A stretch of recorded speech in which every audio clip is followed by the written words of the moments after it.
కాలనీలో MLA Kasireddy Narayana Reddy morning walk చేశారు. స్థానికంగా ఉన్న మార్కెట్లోని వ్యాపారులతో మాట్లాడి వారి ఇబ్బందులను తెలుసుకున్నారు. ఆయన అభివృద్ధికి కావాల్సిన సలహాలు, సూచనలను ప్రజల దగ్గర నుంచి స్వీకరించారు ఎమ్మెల్యే కసిరెడ్డి. పేదల సంక్షేమం కోసమే పనిచేస్తున్నామన్నారు ఆయన. ప్రభుత్వం ఏర్పాటైన తర్వాత పథకాలను అమలు చేస్తున్నామన్నారు ఎమ్మెల్యే కసిరెడ్డి. అలాగే నిరుపేద కుటుంబాలకు ఇందిరమ్మ ఇళ్లు మంజూరు చేస్తామన్నారు. 4000 పెన్షన్, మహిళలకు 2500 రూపాయలను ఇస్తామన్నారు. అలాగే ఎమ్మెల్యే వెంట స్థానిక కాంగ్రెస్ నాయకులతో పాటు పట్టణ వాసులు కూడా దీంట్లో పాల్గొన్నారు.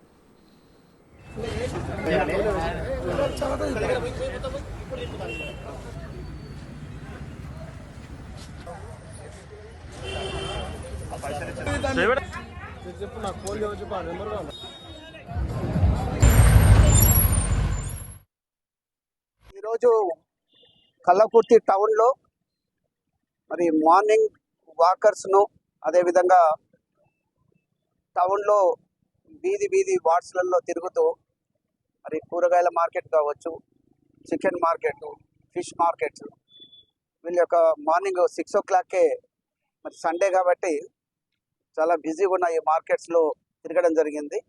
నీట్నెస్ ఎలా ఉంటుంది, తర్వాత ఇక్కడ కాలనీలలో ఇవన్నీ కూడా చెక్ చేస్తూ మరి అదేవిధంగా ఇక్కడ నివసించేటువంటి ఈ కుటుంబాలతోటి కూడా కలుస్తూ ఎర్లీ అవర్స్ తిరగడం జరుగుతుంది.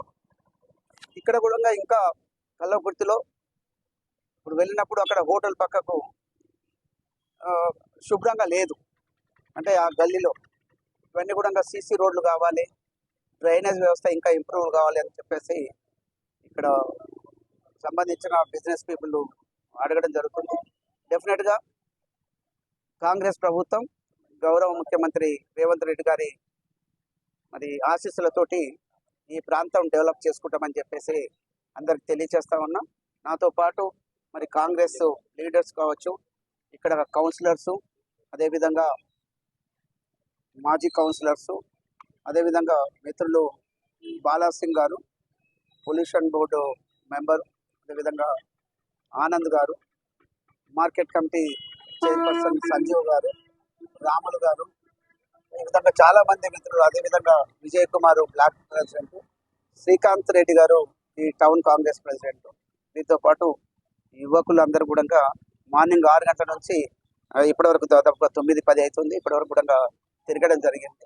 ఇక్కడ ఉన్నటువంటి సమస్యలు తెలుసుకొని దాని మీద మరి స్పందిస్తూ డెఫినెట్గా ఇక్కడ ఇంకా అభివృద్ధి చెందాల్సిన అవసరం ఉంటుంది. నీట్గా ఈ కల్లకుర్తి మున్సిపాలిటీని నీట్గా చేసుకోవాల్సిన అవసరం ఉంది. కాబట్టి గౌరవ ముఖ్యమంత్రి రేవంత్ రెడ్డి గారి ఈ సారథ్యంలో మరి ఇది డెఫినెట్గా డెవలప్ అవుతుందని చెప్పేసి నేను భావిస్తున్నాను. ఈరోజు